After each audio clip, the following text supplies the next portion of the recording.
السلام عليكم ورحمة الله وبركاته. بسم الله والصلاة والسلام على رسول الله. ما بعد فأعوذ بالله من الشيطان الرجيم. بسم الله الرحمن الرحيم. فاسألوا أهل الذكر إن كنتم لا تعلمون. وقال النبي الأمين صلى الله عليه وسلم من يريد الله به خيرا يفقهه في الدين. সুপ্রিয় দর্শক শ্রোতা, দিনী ভাই ও বোনেরা, কাছে দূরে দেশ দেশান্তরে বিশ্বজুড়ে যে যেখান থেকে দেখছেন, আমরা আবারও চলে এসেছি আমাদের সাপ্তাহিক ফেসবুক লাইভ দিনী প্রশ্নোত্তর পর্বের 122 নম্বর পর্ব নিয়ে। সুতরাং কালক্ষেপণ না করে, কাল বিলম্ব না করে আপনারা আপনাদের দৈনন্দিন জীবনের যাবতীয় দিনী জিজ্ঞাসাগুলো আমাদের কমেন্ট বক্সে করে ফেলুন। আপনাদের দৈনন্দিন জীবনের যাবতীয় জিজ্ঞাসার জবাব প্রদানে বরাবরের মতোই উপস্থিত রয়েছেন তাওহিদের ভূমি সৌদি আরবের রিয়াদে অবস্থিত উম্মুল হামাম ইসলামিক দাওয়া সেন্টারের সিনিয়র অনুবাদক এবং বাংলাদেশের পুরাতন ঢাকায় অবস্থিত তাওহিদি বিদ্যাপীঠ মাদ্রাসাতুল হাদিস নাজিরবাজার ঢাকা এর সম্মানিত সিনিয়র মুহাদ্দিস, এছাড়াও বাংলাদেশের লক্ষ্মীপুর জেলায় অবস্থিত একমাত্র সুনামধন্য সালাফি প্রতিষ্ঠান হাবরুল উম্মাহ মডেল মসজিদ ও মাদ্রাসা কমপ্লেক্স এবং এরই মহিলা শাখা আসমা বিনতে আবু বকর রাদিয়াল্লাহু আনহা মহিলা মাদ্রাসা এর সুদক্ষ প্রতিষ্ঠাতা পরিচালক শেখ মুস্তাফিজুর রহমান আল মাদানী হাফিজাহুল্লাহ ওয়া রাআ। সুপ্রিয় দর্শক শ্রোতা, আর দেরি না করে এবং দিন প্রচারের স্বার্থে আপনারা আমাদের এই লাইভটিকে আপনাদের টাইমলাইন থেকে বেশি বেশি শেয়ার করে দিবেন। আর কালক্ষেপণ না করে আমরা সরাসরি চলে যাব আমাদের সম্মানিত শাইখের কাছে। আসসালামু আলাইকুম। ওয়ালাইকুম আসসালাম ওয়া রাহমাতুল্লাহ। জি আলহামদুলিল্লাহ। আমাদের দর্শকদের থেকে প্রশ্ন নিতে পারি ইনশাআল্লাহ।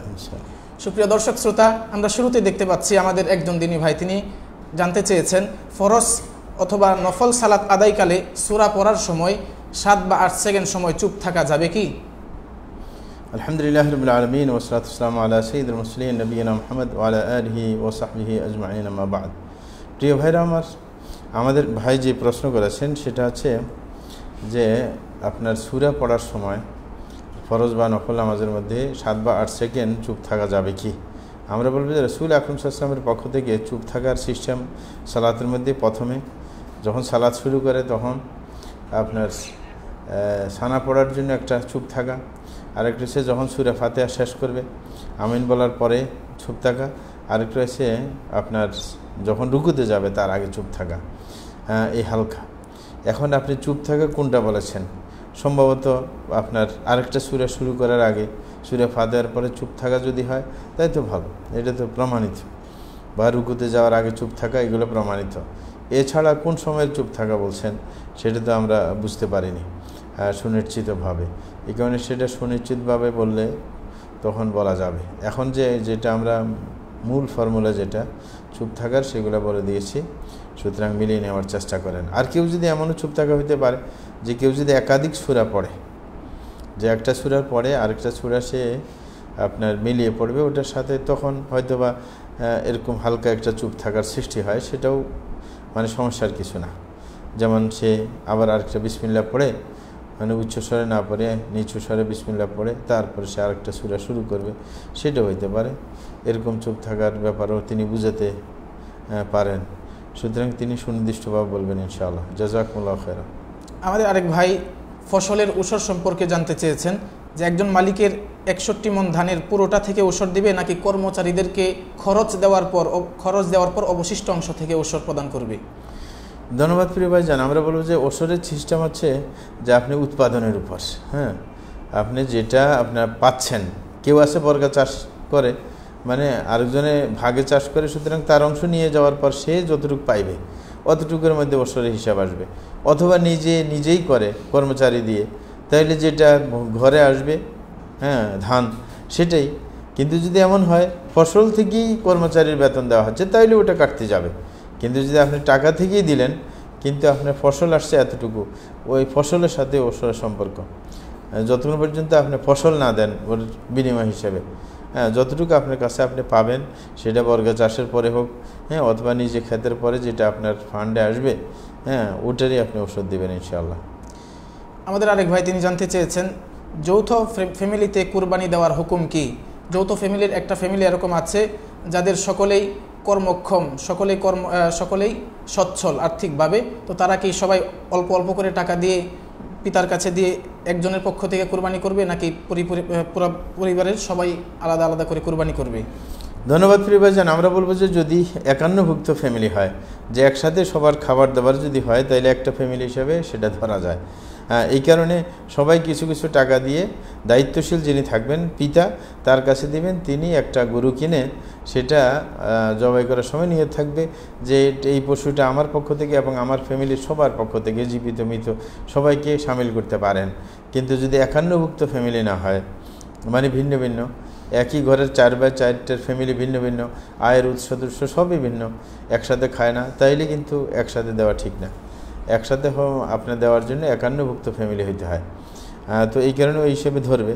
অনেক ফ্যামিলি আছে অনেক দিন পর্যন্ত একান্নভুক্ত থাকে, যদিও আয়ের উৎস ভিন্ন হয়ে যায়।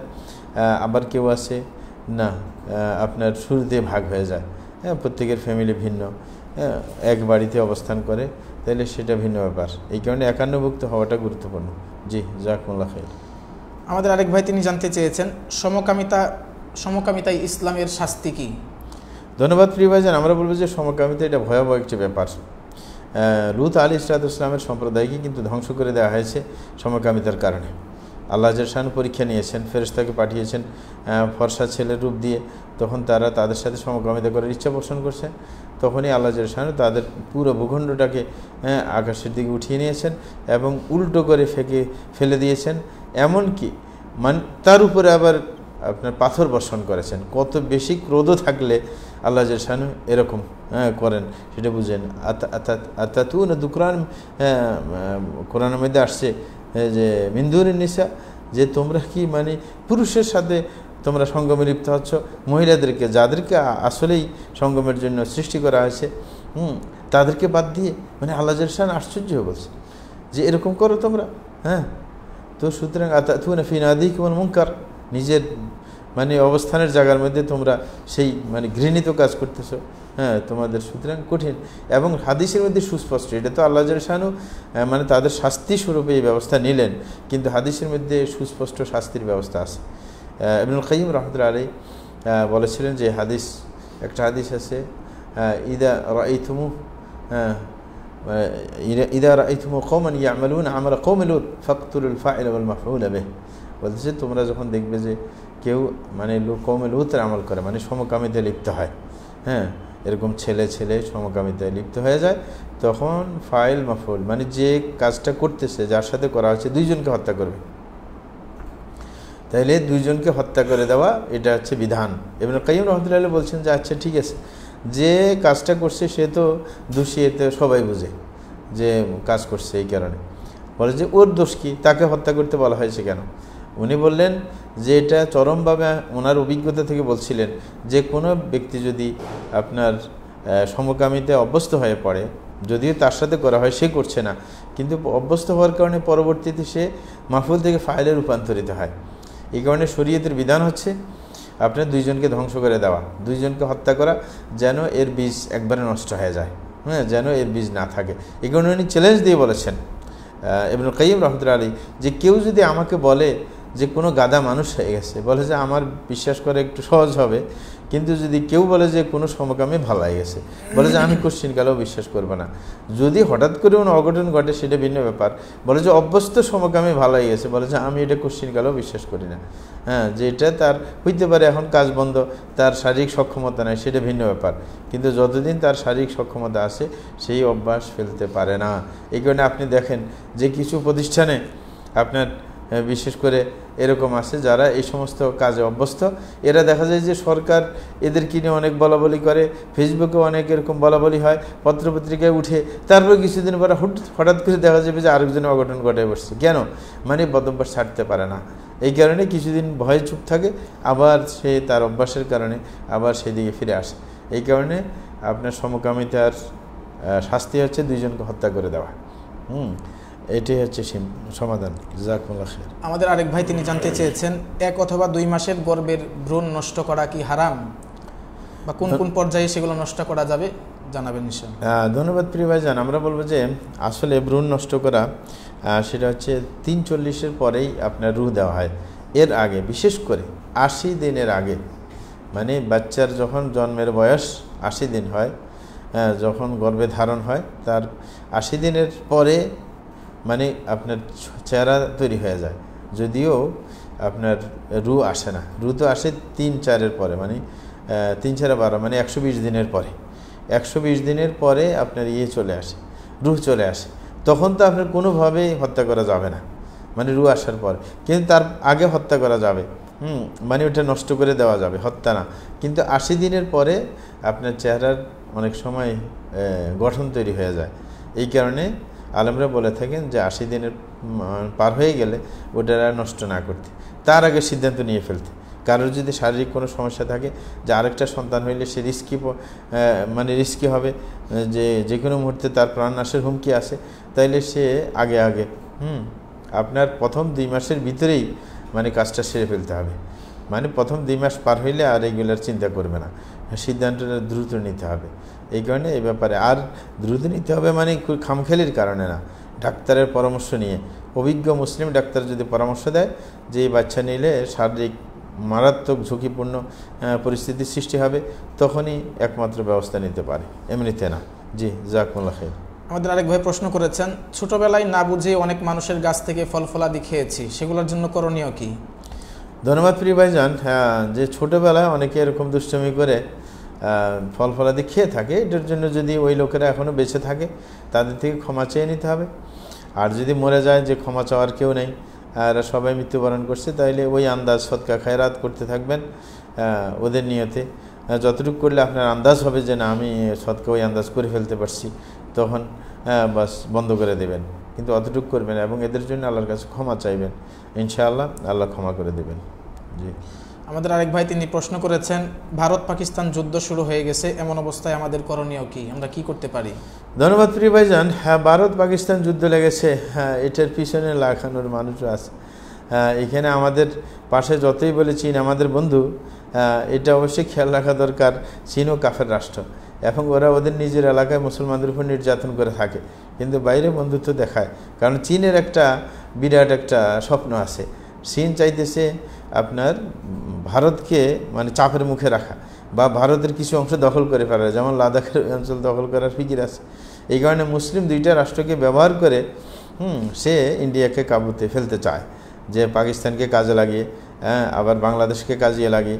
কারণ ওরা জানে যে আমাদের এত শক্তি ক্ষয় করার দরকার কি, এই 2 রাষ্ট্র যদি ওদের সাথে যুদ্ধ লেগে যায়, যদি কিছু মানে ঝামেলা সৃষ্টি হয়ে যায়, তাহলে ফাঁক দিয়ে আমরা কিছু অংশ দখল করে ফেলবো।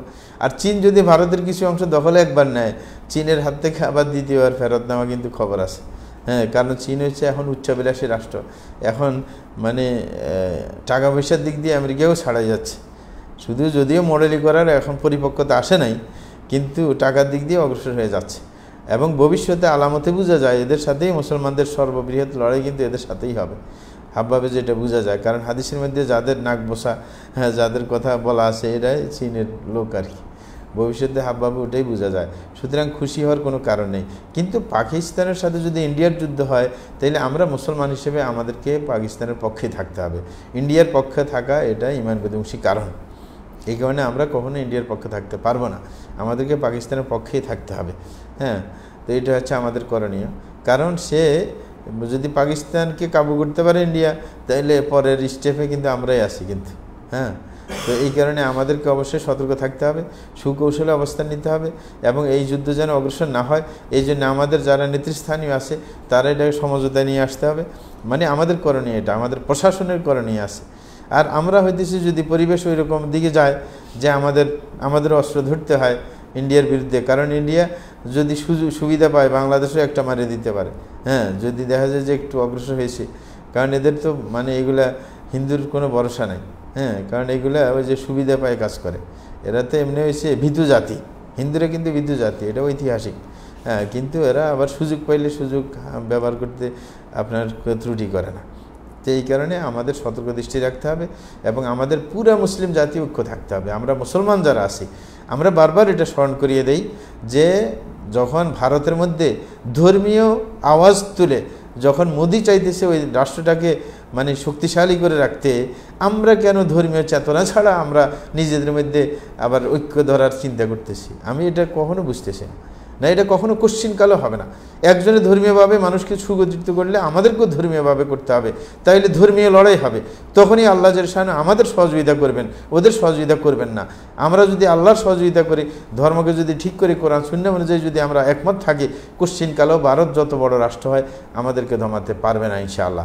এই কারণে আমাদের প্রথম করণীয় হচ্ছে আমাদের মধ্যে ঐক্য সৃষ্টি করা, দাওয়াতি কাজ বাড়িয়ে দেওয়া। বর্তমানে দাওয়াতি কাজের পরিবেশ আছে, এখন কেউ আপনাকে বাধা দিতে পারে না যে আপনি ওয়াজ নসিহত করতে পারবেন না, যেরকম হাসিনার সময় চলছিল। কিন্তু না, এখন আপনি পারেন। এখন দাওয়াতি কাজে মনোযোগ দিয়ে আমাদের উম্মাহকে আমাদেরকে কোরআন হাদিসের ভিত্তিতে ঐক্যের উপর রাখতে হবে, ইসলামের ভিত্তিতে আমাদের ঐক্য গড়ে নিতে হবে, তাইলে আমরা প্রতিরোধ করতে পারবো ইনশাআল্লাহ। নতুবা ওরা কিন্তু আমাদের দিকে টার্গেট করে আছে। জাযাকুমুল্লাহ খাইর। আমাদের একদিন ইবন তিনি প্রশ্ন করেছেন, ইসলামী ব্যাংক যে বাৎসরিক লভ্যাংশ দেয় সেটা আমি আমার স্বামীর অজান্তেই গরিব মিসকিনদেরকে দান করে দিই, এতে কি আমার গুনাহ হবে? দুঃখিত, ইসলামী ব্যাংকের যে লভ্যাংশ সেটা স্বামীকে না জানিয়ে যদি গরিব দুঃখী দিয়ে দেন, এটা ভালো কাজ করেছেন। স্বামীর অনুমতির প্রয়োজন নেই, কারণ এটা মানে মিশ্রিত টাকা, মানে এটা পুরো হালাল না। এই কারণে সেটা গরিব মিসকিনই দেওয়া হয়েছে, বুদ্ধিমানের কাজ। জাযাকুমুল্লাহ খাইর।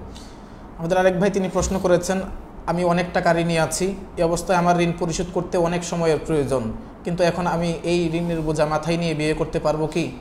ধন্যবাদ প্রিয় ভাইজান। আমরা বলবো যে ঋণের বোঝা যদি বড় হয়ে থাকে, আপনি একটা পথ বেছে নিতে পারেন, সেটা হচ্ছে আপনি জাকাতের সহযোগিতা নিতে পারেন। ধনী লোকরা যারা জাকাত দেয় তাদের থেকে জাকাত নিয়ে আপনি ঋণটা পরিশোধ করতে পারেন, তারপর আপনি বিয়ের দিকে যান, কারণ বিয়ের জন্য সক্ষমতার প্রয়োজন।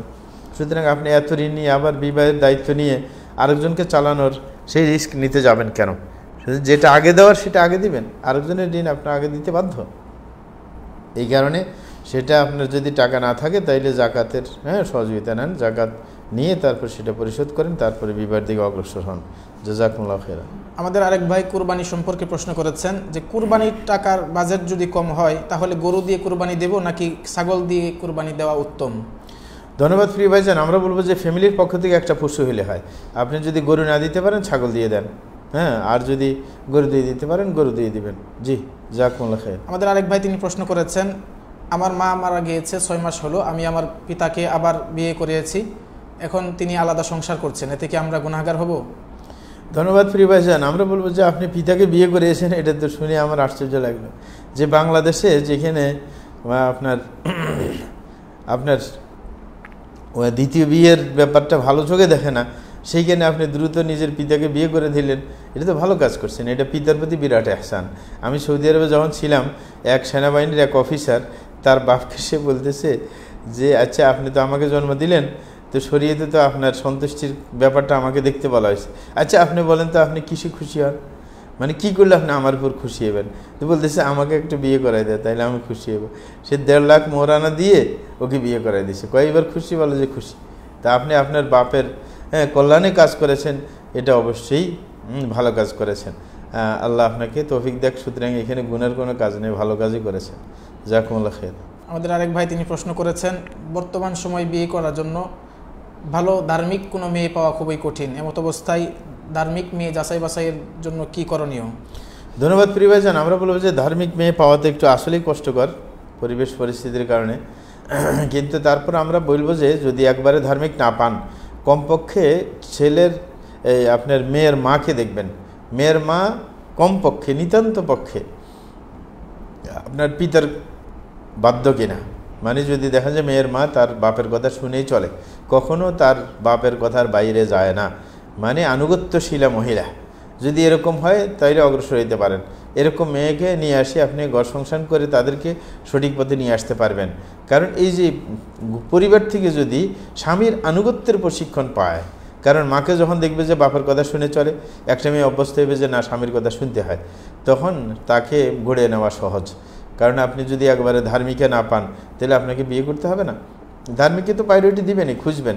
যদি একান্ত না পান তাইলে পলিসি গ্রহণ করেন যে মেয়ের মা যেন মানে আনুগত্যের মধ্যে ত্রুটি না থাকে তার স্বামীর, মানে মেয়ের বাপের, তাইলে দেখবেন ইনশাল্লাহ ওকে লাইন করে নেওয়া সহজ। ইনশাআল্লাহ। জাযাকুমুল্লাহ খাইর। আমাদের আরেক ভাই তিনি প্রশ্ন করেছেন, আমি একটা বেসরকারি আইটি ফ্রম অ্যাড কোম্পানিতে জব করি, কিন্তু আমি কোনো অ্যাড প্রচার করার সমর্থন করি না, আমার স্যালারি দেওয়া হয় কোম্পানির পক্ষ থেকে, আমার এই স্যালারি কি হালাল হবে? ধন্যবাদ প্রিয় ভাইজান। আপনি যদি কোনো ফার্মে কাজ করেন, সেটার যদি কোনো অংশ শরীয়ত বিরোধী হয়, কিন্তু আপনি যেই পয়েন্টে কাজ করছেন ওটা শরীয়ত বিরোধী না, তাইলে আপনার জন্য ওটা করা জায়েজ।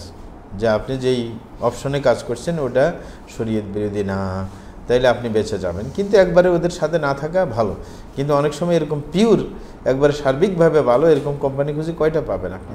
এখন অন্ততপক্ষে আপনি যে পয়েন্টে আসেন আপনার দ্বারা যেন কোনো খারাপ কাজ না হয় এবং খারাপ কাজের সহযোগিতা না হয়, এই দুইটার দিকে খেয়াল রাখলে চলবে ইনশাআল্লাহ। জাযাকুমুল্লাহ খাইর। আমাদের আরেক ভাই প্রশ্ন করেছেন, গরু দিয়ে আকিকা দেওয়া যাবে কি?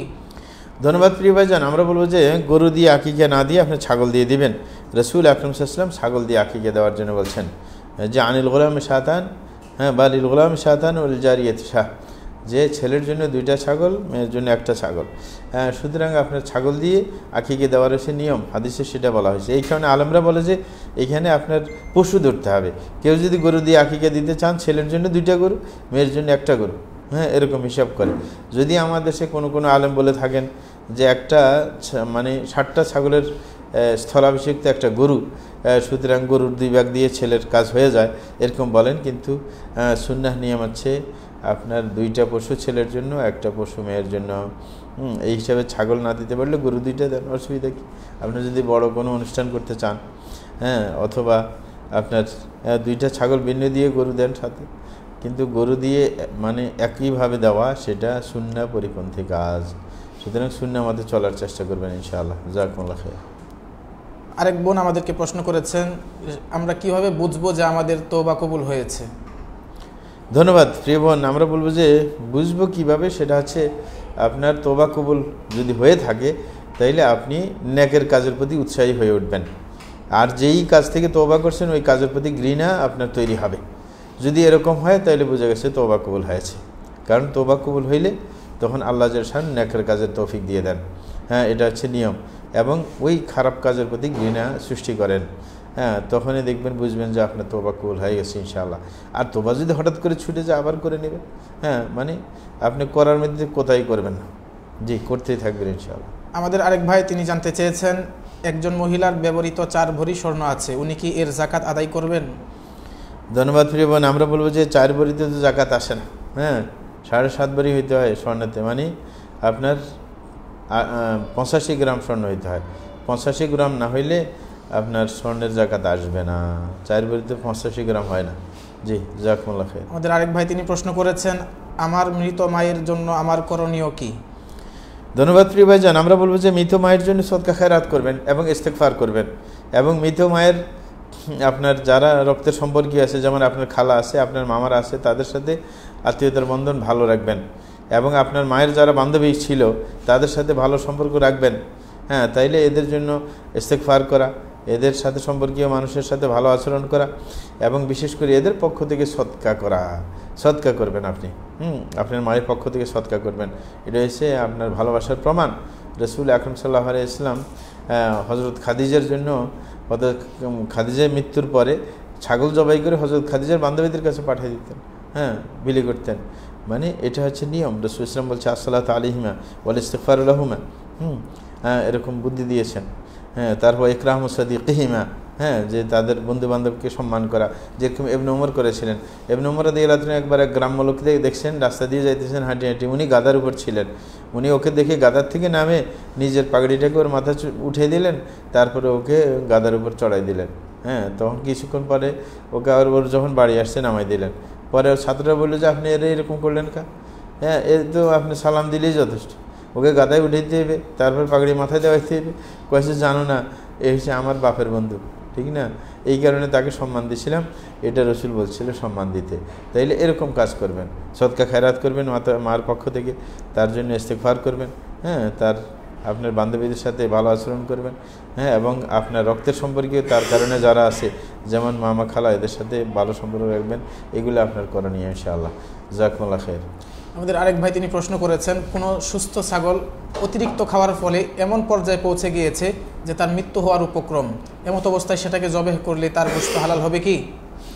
ধন্যবাদ প্রিয় ভাইজান। আমরা বলবো যে সুস্থ ছাগল যদি হয় অন্য কারণে মরে যাওয়ার আশঙ্কা থাকে, তাইলে জবাই করে দিতে পারেন, কোনো সমস্যা নেই। জবাই করে তারপরে এটাকে কাজে লাগাইতে পারেন। কিন্তু একেবারে মানে মৃত্যু সাথে পাঞ্জা লড়ছি, যেটা আমার দেশীয় ভাষা আর কি, এটা শরীর ভাষা না। মানে মৃত্যু একবারে নিকটে চলে আসছে, এখন লাগে যে মানে রুহ বাইরে যায়, এই সময় আবার আপনি জবাই করতে যাবেন না, ওই সময় তো মানে ওর মৃত্যুর সময়, এই সময় জবাই করবেন কী জন্য? হ্যাঁ, তো সুতরাং আগেই মানে যখন দেখবেন যে মানে একে বাঁচানো যাবে না, হ্যাঁ অবস্থা দেখতেছেন, তখন থেকেই ব্যবস্থা গ্রহণ করতে হবে। জি, জাযাকুমুল্লাহ খাইর। আমাদের আরেক ভাই তিনি প্রশ্ন করেছেন, ছুটে যাওয়া সালাত আদায়কালেও কি পাশের জনের সাথে পায়ে পা কাঁধে কাঁধ মিলিয়ে রাখতে হবে? ধন্যবাদ প্রিয় ভাইজান। আমি বলবো যে ছুটে যাওয়া সালাত যদি আপনি জামাতে পড়েন, যেমন এক বেলার সালাত ছুটে গেছে, তারপরে এসে আপনি জামাতে সালাত আদায় করতেছেন, তো পায়ের পাশে পায়ে লাগাবেন যদি জামাতে আদায় করেন। একা আদায় করলে তো আর পায়ের সাথে পা লাগাইতে যাবেন কেন আরেকজনের সাথে? এটা তো জামাতের সময়ের কথা।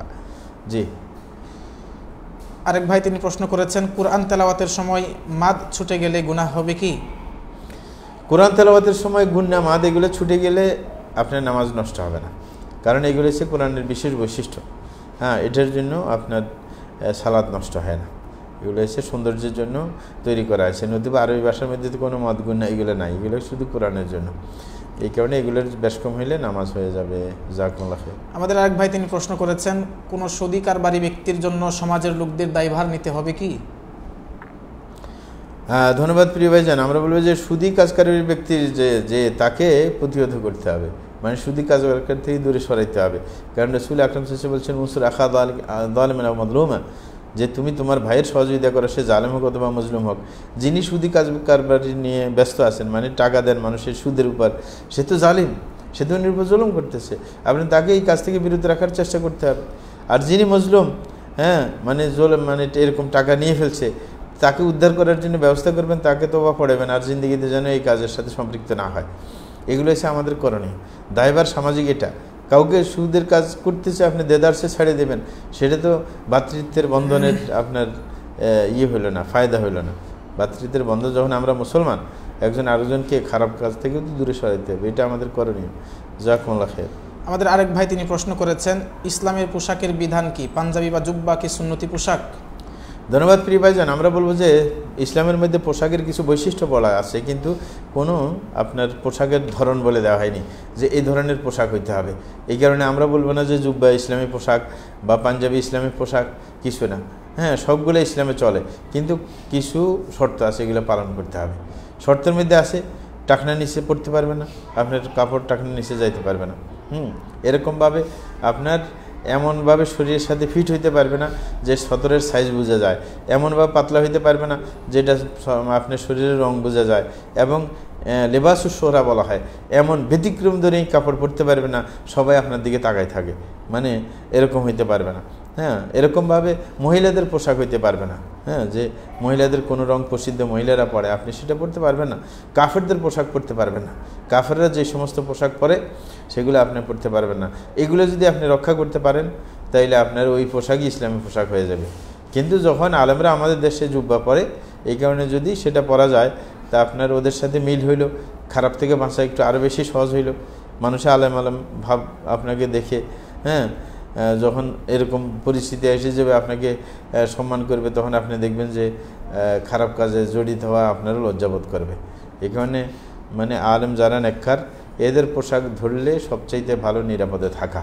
হ্যাঁ, এটা হয়েছে, কিন্তু এটাকে কখনো ইসলামী পোশাক এবং এটাই ইসলামী এটা বলা যাবে না, কারণ এরকম কিছুই বলে দিয়ে যান নাই রাসূল আকরাম সাল্লাল্লাহু আলাইহি ওয়াসাল্লাম। রাসূল বরং যে পোশাক আসতো, আবু জাহাম নামক একজন সাহাবী ছিল, তিনি কাপড় আমদানিকারক ছিলেন মদিনার মধ্যে, উনি যেই পোশাকে নিয়ে আসতেন সেটাই উনি পরতেন।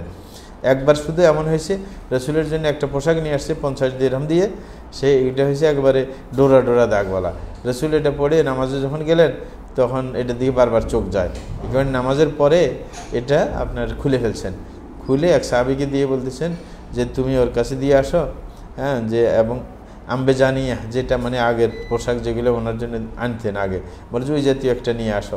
কারণ কি হয়েছে, বলে যে ফাইনহা আল্লাহতনি আনিস সালাহ, যে এই পোশাকটা আমাকে কিন্তু নামাজ থেকে গাফিল করে দিছে, মানে ওইদিকে বারবার চোখ যায়। এই জন্য তাইলে বোঝা যায় যে রাসূল আকরাম সাল্লাল্লাহু আলাইহি ওয়াসাল্লামের যুগে রাসূল ওই সময় যে পোশাকগুলো চালু ছিল সেগুলোই পরছিলেন। সুতরাং একটা শুধু এরকম দৃষ্টি যায় বিধে ওটাকে পাল্টে ফেলছেন, অথবা ওই শরীয়তের কিছু দিক নির্দেশনা রাসূল দিয়ে গেছেন, সেটা মানলে হয় পোশাক সংক্রান্ত। জাযাকুমুল্লাহ খাইর। আমাদের আরেক ভাই তিনি জানতে চেয়েছেন, লম্বা পোশাক থাকা সত্ত্বেও শুধুমাত্র গেঞ্জি এবং লুঙ্গি পরে সালাত আদায় করা যাবে কি? ধন্যবাদ প্রিয় ভাইজান। আমরা বলবো যে এটা উচিত না, কারণ আল্লাহ শান বলে খুদ উচিত না তুমি আন্দাকুল্লি মসজিদ, যে তোমরা সৌন্দর্য গ্রহণ করো মসজিদে যাওয়ার সময়। হ্যাঁ, আর হাদিসের মধ্যে আছে আল্লাহ আহাক ওয়াইতে যাইয়ান আলাহ, যে আল্লাহ সবচাইতে উপযুক্ত যে তার জন্য আপনি সৌন্দর্য গ্রহণ করবেন, কারণ এই নিয়ামতের মালিক তো আল্লাহ। আপনাকে তো সুন্দর কাপড় দিলেন, তাহলে এই সৌন্দর্য গ্রহণ করবেন কার জন্য? আল্লাহর জন্য। আরে আপনাকে যখন একজন স্বামী যদি তার স্ত্রীকে যদি কাপড় নিয়ে আসে সুন্দর, এ যদি না পড়ে, হ্যাঁ, তাহলে এ কি খুশি হবে? বরং পড়লে না আবার ভালো লাগবে। হ্যাঁ, ঠিক না? এই কারণে আল্লাহ সামনে যখন আপনার পোশাকের নিয়ামত দিয়েছেন, সৌন্দর্য পোশাক পরে আল্লাহর ইবাদত করতে যাবেন, হ্যাঁ, তখনই আল্লাহ খুশি হবেন, কারণ সৌন্দর্য আল্লাহর জন্যই, তিনি উপযুক্ত একমাত্র। জি, জাযাকুমুল্লাহ খাইর। আমাদের আরেক ভাই তিনি প্রশ্ন করেছেন, কাদেরকে দান করা এবং কোথায় দান করা আল্লাহর কাছে বেশি পছন্দনীয় এবং কবুলযোগ্য? জি, ধন্যবাদ প্রিয় ভাইজান। আমরা বলবো যে দান করার ক্ষেত্রে আপনি প্রায়োরিটি দেবেন খাঁটি ইমানদারকে। কারণ রাসূল আকরাম সাল্লাল্লাহু আলাইহি ওয়াসাল্লাম খাদ্যের ক্ষেত্রে পর্যন্ত ইমানদার ছাড়া না খাওয়াইতে বলছে, মুত্তাকি ছাড়া বলছে লা তুসাহিবিল্লা মুমিনা ওয়ালা ইয়াকুলু তুআমাকা ইল্লা তাকি, যে তোমার খানা যেন একজন মুত্তাকি মানুষ ছাড়া না খায়। তাইলে আপনি খানা যেরকম খাওয়াইতে গেলে মুত্তাকি শর্ত, আপনি মুত্তাকি মানুষদেরকেই সদকা করবেন, মুত্তাকি মানুষদেরকেই আপনি সহযোগিতা করবেন, যে আল্লাহকে ভয় করে সালাত আদায় করে। এখন অনেক আছে সালাত আদায় করেন না, তাকে আপনি সদকা করতে যাবেন না, ঠিক না? কিন্তু এগুলো মরে যাওয়া লাগলে যতটুকু দিলে ওর জীবনটা বাঁচে আর কি, কতটুকু দিতে হবে। এদেরকে হাতে টাকা দেওয়া যাবে না, অপরাধীদেরকে এদেরকে খাদ্য দিতে হবে, যেন আপনার এটা দিয়ে উল্টা কাজ না করতে পারে। এই কারণে বলবো যে মুত্তাকিদেরকে প্রায়োরিটি দিবেন সদকা দেওয়ার ক্ষেত্রে, এবং যারা তাওহীদের উপর চলে, সুন্নাহর উপর চলে, তাদেরকে প্রায়োরিটি দিবেন।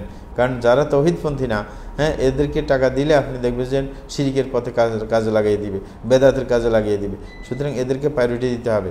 হ্যাঁ, এটাই করণীয় উচিত। এই কারণে সব সময়, বিশেষ করে যেমন অনেক প্রতিষ্ঠান এখন সহিয়াকিদের আছে, যারা অর্থ সংকটে ভুগতেছে, প্রতিষ্ঠানকে অগ্রসর করতে পারতেছে না, তাদেরকে বিশেষ কোনো পয়েন্টে, তাদের যদি টাকার প্রয়োজন হয়, তাদেরকে বিশেষ পয়েন্টে টাকা দিবেন, যেই কাজের জন্য, এই কাজের জন্য। হ্যাঁ, তাইলে তারা অগ্রসর হতে পারে। হ্যাঁ, সুতরাং এগুলোকে প্রায়োরিটি দেওয়ার চেষ্টা করবেন ইনশাআল্লাহ। জাযাকুমুল্লাহ খাইর। আমাদের আরেক ভাই তিনি প্রশ্ন করেছেন, আমার সাথে কার বিবাহ হবে সেটা পূর্ব থেকে লিপিবদ্ধ বা লেখা আছে, এখন দোয়ার মাধ্যমে কি সেটা পরিবর্তন হবে? ধন্যবাদ প্রিয় ভাইজান। আমরা বলবো যে যদি আল্লাহ শানু নিশ্চিত লিপিবদ্ধ করে রাখেন, তাহলে সেটা দোয়ার মাধ্যমে পরিবর্তন হবে না। কিন্তু যদি এমনভাবে হয় যে লিপিবদ্ধ করছেন শর্ত সাপেক্ষ, দোয়ার সাথে সম্পৃক্ত করে দিয়েছেন, যে আপনি যদি দোয়া করেন এটা আবার পাল্টে যাবে, তাইলে পাল্টে যাবে। এই কারণে আপনার তাকদিরকে দুই ভাগে ভাগ করে ওলামায়ে কেরাম। একটা হচ্ছে তাকদির যেটা মুআল্লাক, আর একটা হচ্ছে মুবরাম, একটা হচ্ছে চূড়ান্ত একেবারে সিদ্ধান্ত। এটা কোনো দোয়ার সাথে এটার কোনো সম্পর্ক নাই। আর কিছু তাকদির আছে দোয়ার সাথে সম্পর্ক করে দিয়েছেন আল্লাহ শানু, তাইলে দোয়া দিয়ে পাল্টানো যাবে, সম্পর্কিত করে থাকলে আর কি। কারণ এই কারণে রাসূল বলেছেন আর দোয়া মিনাল কদর, দোয়াটাও কিন্তু তাকদিরের অধীন। সুতরাং আপনি যদি দোয়া করে পরিবর্তন হওয়ার যোগ্য হয়, তাহলে ওই তাকদিরের অধীন করে দেওয়া হয়েছে দোয়াটাকে, তখন পরিবর্তন হবে, এই আর কি। সুতরাং আপনি দোয়া করতে কখনো ভুলবেন না, আপনি দোয়া করতেই থাকেন। আপনি তো জানেন না আপনার তাকদিরে কী আছে, সুতরাং আপনি দোয়া করতে কোথায় করবেন কেন? দোয়া করতে থাকেন, আপনার যেটা মিলার আছে সেটা মিলবে। জি, জাযাকুমুল্লাহ খাইর। আমাদের আরেক ভাই প্রশ্ন করেছেন, এক ব্যক্তি অতীতে সুদের ব্যবসা করত, কিন্তু বুঝ আসার পরে সে ব্যবসা বাদ দিয়েছে, এখন সে কিভাবে এখান থেকে ফিরে আসবে, তাওবা করবে কিভাবে, তাকে কি আল্লাহ ক্ষমা করবে? ধন্যবাদ প্রিয় ভাইজান। আমরা বলবো যে যখন সুদের কাজের সাথে জড়িত ছিল, পরে তওবা করছে, এটাই তার জন্য যথেষ্ট। হ্যাঁ, আল্লাহ জাল্লাহু ক্ষমা করে দিবেন। হ্যাঁ, এটা কোরআন মাজিদের মধ্যে আল্লাহ বলছেন ফান্তাহু ফালাহু মা সালাফ, যদি সে বিরত থাকে তাহলে আগেরগুলো আর সেটার কোনো হিসাব নিকাত নাই, ওটা বাস মাফ হয়ে গেছে। হ্যাঁ, কিন্তু আপনি যখন সঠিক লাইনে আসছেন, এটাই আপনার জন্য প্লাস পয়েন্ট। এটা শুধু আপনার সুদের ক্ষেত্রে, অন্য ক্ষেত্রে আবার লাগাইতে যাবেন না।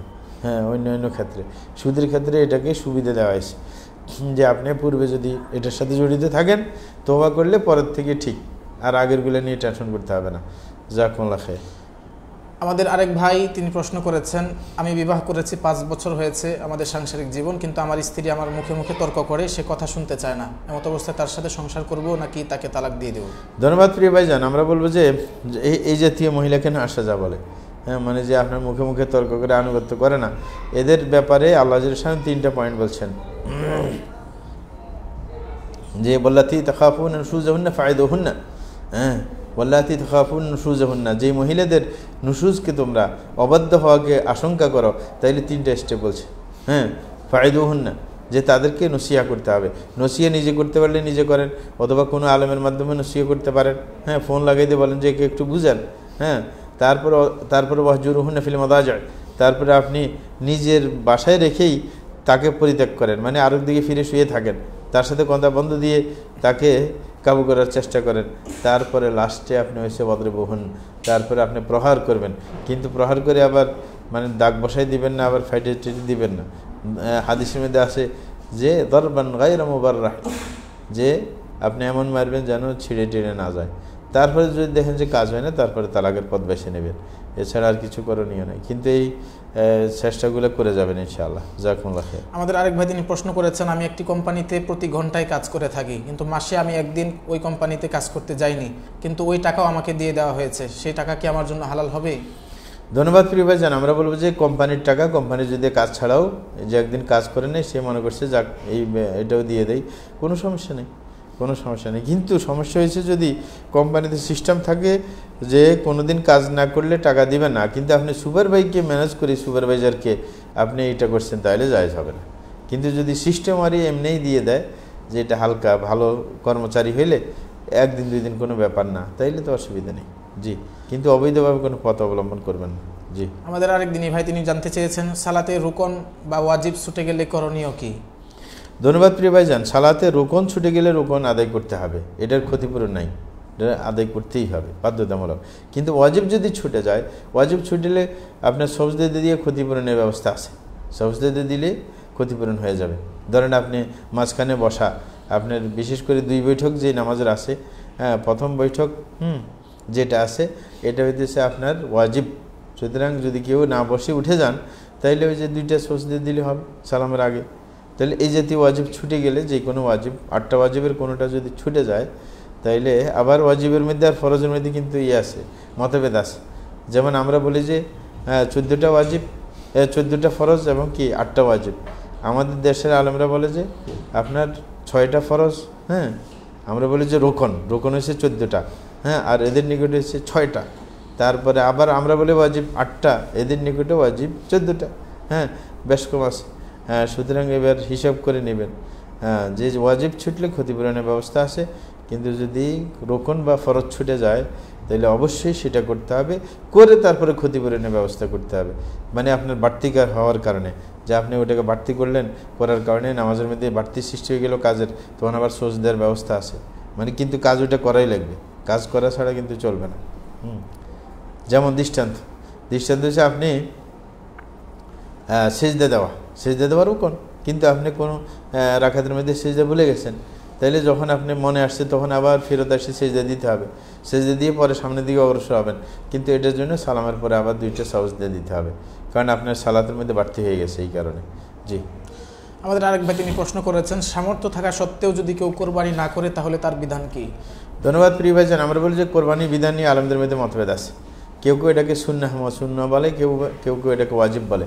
হ্যাঁ, কিন্তু আমরা বলবো যে আমার দেশে যখন ওয়াজিব হিসেবে পরিচিত, ওয়াজিব হিসেবে আমরা মেনে নেব, তাইলে কিন্তু গুনাহগার হয়ে যাবে। কেউ যদি ইচ্ছা করে সামর্থ্য থাকতেও দেয় নাই, তাইলে সে গুনাহগার হবে। কিন্তু যদি আপনি সুন্নাহ মুআক্কাদা ধরেন, তাইলে আপনি সওয়াব থেকে বঞ্চিত হইলেন, গুনাহগার হইলেন না, এটা হচ্ছে বেশ কম আর কি। হ্যাঁ, কিন্তু যখন আমার দেশে মানুষের গাফলা বেশি করে, ওয়াজিবে ধরা দরকার। কারণ এখন তো অনেকে মনে করে যে এত টাকা আপনার কোরবানিতে চলে যাবে, এটা থেকে যেন বাঁচা যায়, কৃপণতা। হ্যাঁ, তাইলে ওয়াজিব হইলে সে করার চেষ্টা করবে, যদি কয় যে সুন্নাহ, তখন দেখা যাবে যে গাফলা দিবে। এই কারণে আমাদের দেশ হিসেবে ওয়াজিবটাই বেস্ট। হ্যাঁ, যদিও আপনার সুন্নাহের প্রমাণ আছে শক্তিশালী। জি, জাযাকুমুল্লাহ খাইর। আমাদের আরেক ভাই তিনি প্রশ্ন করেছেন, আমাদের গ্রামে হানাফিদের বড় একটা মসজিদ আছে, কিন্তু সেখানে সহিভাবে সালাত আদায়ে কোনো বাধা প্রদান করা হয় না। এমত অবস্থায় আমরা 10-12 জন মিলে কোনো একটা সহিহ আকীদার মসজিদ তৈরি করতে পারবো কি? ধন্যবাদ প্রিয় ভাইজান। আমরা বলবো যে যদি আপনার যেই মসজিদের মধ্যে সালাত আপনার মতো আদায় করতে কোনো বাধা দেয় না, তাহলে আরেকটা মসজিদ তৈরি করার কোনো প্রয়োজন নেই। বরং আপনি যদি এখানে থাকেন আর দাওয়াতি কাজ চালান, সংখ্যাগরিষ্ঠ হয়ে গেলে সবাই একমতে চলে আসবে, এটার সুযোগ আছে। সুতরাং আপনি খালি আরেকটা মসজিদ দেওয়ার কোনো দরকার নেই। হ্যাঁ, মসজিদ ঘন দিয়ে লাভটা কি? প্রত্যেকটা মসজিদে আবাদ করতে হবে। তাই যে হুট করে দিলেন, পরে এটা চালাইতে পারবেন না, আপনারা পরে দাঁড়ে ঘুরবেন যে এটা কীভাবে চালাবেন না। যখন আপনার কাজ করার সুবিধা আছে, ওটা নিয়ে থাকেন, দাওয়াতি কাজে ব্যস্ত হয়ে যান। জি, জাযাকুমুল্লাহ খাইর। আমাদের আরেক ভাই তিনি জানতে চেয়েছেন বিশুদ্ধ আকীদা জানার জন্য কোন বইয়ের সহযোগিতা নিতে পারি? ধন্যবাদ প্রিয় ভাইজান। হ্যাঁ, বিশুদ্ধ আকীদার জন্য আপনার আব্দুল হামিদ ফয়জি সাহেবের তাওহীদ ও শিরক বই আছে, এরকম আছে আপনার শেখ সালেহ আল ফৌজানের তাওহীদ বই আছে। হ্যাঁ, এরকমভাবে আপনার আরও বই আছে তাওহীদের উপর, যেমন মোহাম্মদ বিন আব্দুল ওয়াহাব রাহিমাহুল্লাহর বই আছে মানে আকীদার ব্যাপারে, যেমন আপনার কিতাবুত তাওহীদ, সেটাও নিতে পারেন। হ্যাঁ, এরকম আকীদার ব্যাপারে আকীদা ওয়াসতিয়া আছে, সেটার অনুবাদ হয়ে গেছে। হ্যাঁ, মানে এরকম অনেকগুলো বই আপনি পেয়ে যাবেন মার্কেটে ইনশাআল্লাহ। বিশেষ করে যারা সহিহ আকীদার উপর আছে, যারা অনুবাদ করেছেন অথবা লিখেছেন, আরও বই অবশ্যই থাকবে। সুতরাং এটা মার্কেটে খুঁজে পাবেন ইনশাআল্লাহ। যেগুলো সালাফি, যেগুলো প্রকাশনী আছে, সেগুলোতে গেলে আরও নতুন নতুন বই পাইতে পারেন ইনশাআল্লাহ। জাযাকুমুল্লাহ খাইর। আমাদের আরেক ভাই তিনি প্রশ্ন করেছেন, অনেক হানাফি মসজিদগুলোতে অন্যান্য সালাতের সময়ের পরিবর্তন হয়, কিন্তু জোহরের সালাতের সময়ের কোনো পরিবর্তন হয় না কেন? ধন্যবাদ। আমরা বলব যে জোহরের সালাতের পরিবর্তন হয় না, এটা হচ্ছে সমাজের মানুষের অনেক সময় যারা কাজের কাজ করে আর কি বলে যে খেতের কাজ করে, আগে আজান দিয়ে দিলে কিন্তু তাড়াতাড়ি কাজ ছেড়ে দেবে। এই কারণে আমাদের সে জোহরের নামাজের পরিবর্তন করতে চায় না। হ্যাঁ, এটা সমাজের কারণে, নতুবা এছাড়া আর কিছু না, ওইভাবে চলতে থাকে আর কি। এটার কোনো পরিবর্তন আমরাও দেখতে পাচ্ছি না। নতুবা আপনার মৌসুম পাল্টিলে পরিবর্তন হইবে, এটা স্বাভাবিক। দেখা যায় অনেক সময় 11:15টার মধ্যে বা 11:30টার মধ্যে আপনার জোহরের নামাজের টাইম হয়ে যায়। হ্যাঁ, তো সুতরাং এত দেরি করার মানে হয় না। এই কারণে ওই যে মানে সামাজিক ব্যাপার স্যাপার আছে। মানে আমরা একদিন একজনকে এরকম জিজ্ঞাসা করছি, এই ফায়দাটা বলছিলেন আর কি, কিন্তু এটা কোনো আমরা চাপাই দিচ্ছি না, ওদের মধ্যে থেকে একজনে বলছিলেন। জাযাকুমুল্লাহ খাইর। আমাদের আরেক ভাই তিনি প্রশ্ন করেছেন, শরঈ কোনো উযর ব্যতীত জুমার সালাত পরিত্যাগ করলে তার বিধান কি? ধন্যবাদ প্রিয় ভাইজান।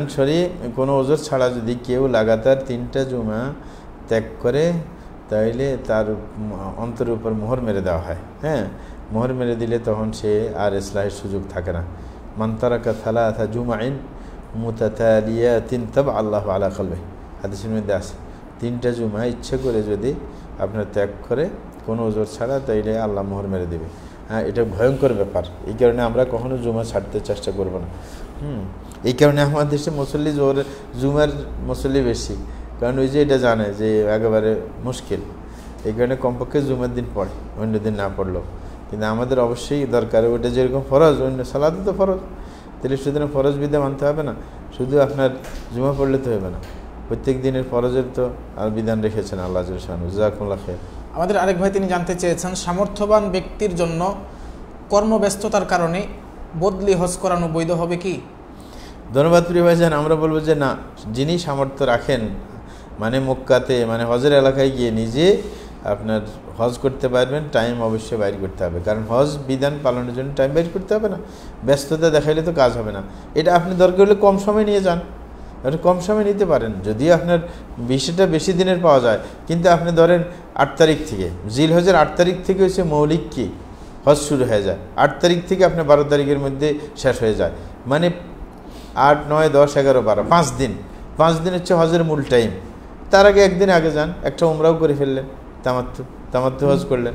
হ্যাঁ, বা আপনার 8 তারিখে যদি মানে তার আগের রাত্রে পৌঁছতে পারেন, 8 তারিখ সকালে উমরা করে তারপরে আপনি মিনার দিকে চলে যান।